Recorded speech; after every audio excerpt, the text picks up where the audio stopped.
Ethereum just pulled off an insane 280% rally from $1,300 in April to almost $5,000 in under 5 months. Meanwhile, Bitcoin's price basically chopped sideways. I know we got a new all-time high on Bitcoin, but not by a lot. And look, ETH's been pretty bullish recently. I'm holding ETH for the trade, riding the wave.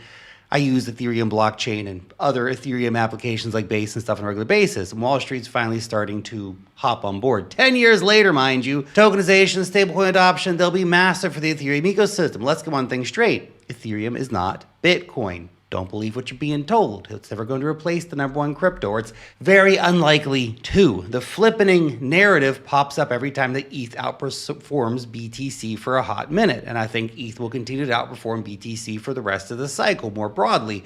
But that's kind of not the right way to think about it. You may disagree with me on this, but I'm going to break down exactly why I don't think Ethereum ever takes the #1 spot and that Bitcoin will remain the king. And why that's a good thing for investors. See, here's the mistake a lot of investors make. They keep trying to put Ethereum in the same bucket as Bitcoin, but it's not. Bitcoin is digital gold, scarce, hard capped, global store value, all that kind of stuff, right? So if Bitcoin is digital gold, Ethereum is more like oil or Nvidia, a high growth tech platform whose value comes from adoption, innovation, and utility. Ethereum isn't trying to be money. It's trying to be the infrastructure layer for the internet of value.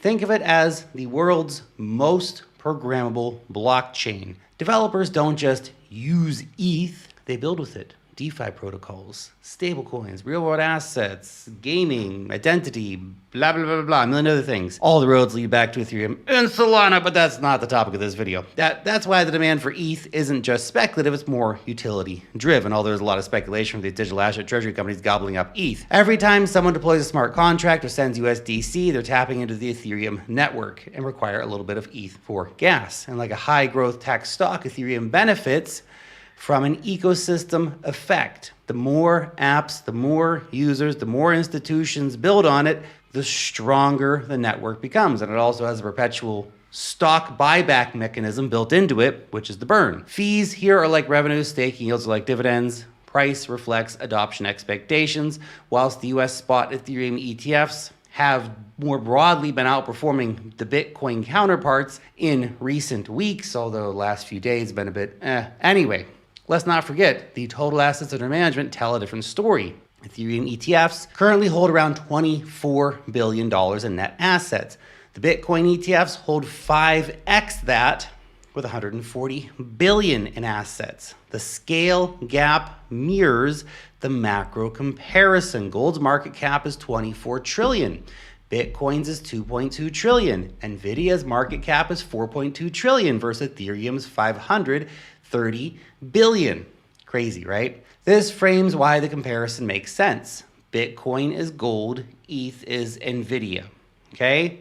So instead of viewing Ethereum as Bitcoin's rival, it makes more sense to view it as crypto's version of big tech. Nvidia doesn't need to compete with gold, right? Get it out of your head. Doesn't. You wouldn't even think about that unless I brought up the comparison now. So why does Ethereum need to compete with Bitcoin? Doesn't. They're different things. There is potential upside here of $1 trillion market cap for ETH, but it's still in its relatively early growth phases still. One is innovation, of course, which is ETH. The other is money, which is Bitcoin. And only one of those becomes the global reserve asset of the internet. Ethereum can continue to grow. ETH inflows can keep accelerating. Its ecosystem keep expanding. Tom Lee can keep buying more ETH, but it's not competing with Bitcoin for the #1 crypto title. It's doing something different, and that's exactly why it can succeed in its own right. Now let's zoom out and try to look here at the bigger picture, because the macro forces are about to make Bitcoin's role as a store of value even more critical. But before that, a quick pause. Let's talk about how simple it is to buy crypto with the Crypto.com app, who's sponsoring today's video. Look, I've been using the Crypto.com app for years, and it makes the process super easy and effortless. Getting started is simple. Use the link right down below to download the app, then create and verify your account. Add a payment method like a debit card or bank transfer, Apple Pay. Then all it takes is log in with your Face ID or passcode, tapping buy, and searching for the coin that you want to buy. And in today's example, let's buy the CRO token, which is the native token of the app. So you go and choose your payment method. Again, whether that's going to be card, crypto, fiat, whatever, then hit confirm. It's that easy. Instantly, your CRO coins are in your wallet. No complicated steps, no BS, no waiting around. It feels as natural as online shopping. And here's why CRO matters. It's not just another coin, it's the key to unlocking the Kronos ecosystem. DeFi, NFTs, and crypto utility are all growing fast there. Whether you're brand new to crypto or already into Bitcoin and Ethereum, paying attention to what the guys over at crypto.com and the CRO token is doing is more important and easier than ever. The crypto.com app cuts out the complexity and makes getting started in the Kronos ecosystem fast, secure, and seamless. Link down below. Go check it out. Okay, back to the big picture. The whole world is heading into a debt spiral, and global 30-year bonds are flashing early warning sign. The global bond market is beginning to unravel because we now have higher interest rates despite being in the middle of a rate cut cycle. Shit is breaking. No bueno, man, okay? Government spending, it's completely out of control. Inflation's sticky. Trending back up. At the same time, gold futures have jumped to all-time highs over $3,500 per ounce. People like the yellow metal, it's going up. A clear signal that investors are sniffing out trouble ahead, although stock markets are also at all-time highs. The classic flight to hard money, though, is being taken up by some investors. Ray Dalio has repeatedly warned investors the world is heading towards a debt spiral death, with governments left with no choice but to orchestrate massive currency devaluations. It's a can you can only kick down the road so long before the piper comes to collect his dues. That's exactly why he recommends 15% portfolio allocation to gold and Bitcoin. Ray Dalio's in the Bitcoin, man. He's been in Bitcoin for a long time. We talk about Ray and his Bitcoin fascination for 5-6 years here on the channel. Anyway, if you want to protect yourself against inflation and fiscal instability, those are the assets to own. Notice what he does not mention. Ethereum.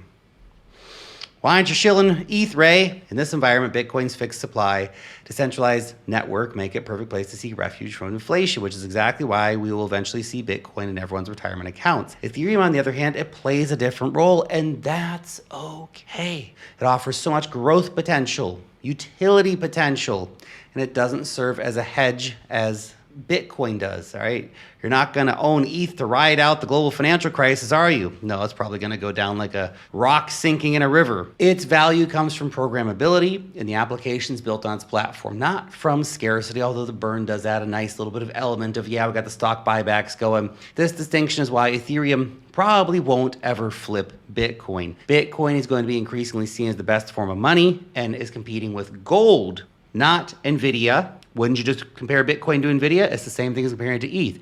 Ethereum remains a platform for innovation and growth. As the world shifts towards a new era of scarce hard assets, Bitcoin alongside gold will outperform everything else, and Ethereum simply can't compete in that role. And it doesn't need to because it's not the purpose of Ethereum. That's not to say Ethereum's dead and dusted, man, although I do like to kick ETH in the balls once in a while. But it's far from dead. While Bitcoin is on its path to securing its place as the ultimate store of value, Ethereum is quietly building its own empire that will one day take over the traditional finance world. Unless Solana takes it first, but that's again a different story for a different video. TradFi is getting the message. Took them about 10 years, but man, they are piling in. In fact, even earlier this year, January, they didn't give a shit about ETH. Now we have giant ETF inflows, we have digital asset treasury companies, everyone loves ETH now. Back in March of this year, BlackRock said doubts over Ethereum's future were overdone, and there's a lot to be optimistic about. There's a reason why they started their tokenization plans on Ethereum. Since then, yes, companies like Bitcoin and SharpLink have transitioned into these Ethereum treasury companies, and they bought up truckloads of ETH. Wall Street loves it. They keep throwing money at these guys, and they've accumulated a total of 3.2 million ETH between them, worth over $14 billion. And there's like 6 other treasury companies too. Total about $40 billion still earmarked to buy ETH in the coming months. Institutional investors increased their exposure to Ethereum ETFs by more than 388,000 ETH in Q2, with Goldman Sachs the single biggest holder, since most of the inflows into the ETH ETFs have come since July. Expect Q3 numbers to be much, much bigger. We're literally talking billions upon billions upon billions of dollars have flooded into ETH ETFs in the last 2 months, basically. It's not just about inflows, it's about ecosystem adoption too. Ethereum's network effects are continuing to snowball. On-chain volume for August reached $320 billion, the highest since May 2021. Still got to compete with Solana, but again, that's a different story for a different video. Anyway, more users attracts more developers who build better applications, which in turn drive adoption. This all points to a structural shift in how Ethereum is now being perceived. Ethereum's a tech stock bet, or an equivalent of. It's more like buying NVIDIA. And if buying Solana is like buying NVIDIA, let's buy in Solana. Like, anyway, I guess it's a different story for different video. Yeah. Ethereum doesn't need to flip Bitcoin to succeed. Ethereum is digital infrastructure, quietly building the backbone of a $1 trillion financial ecosystem. Investors who understand the differences are the ones who will benefit the most. That's it. Bye. See you in the next video.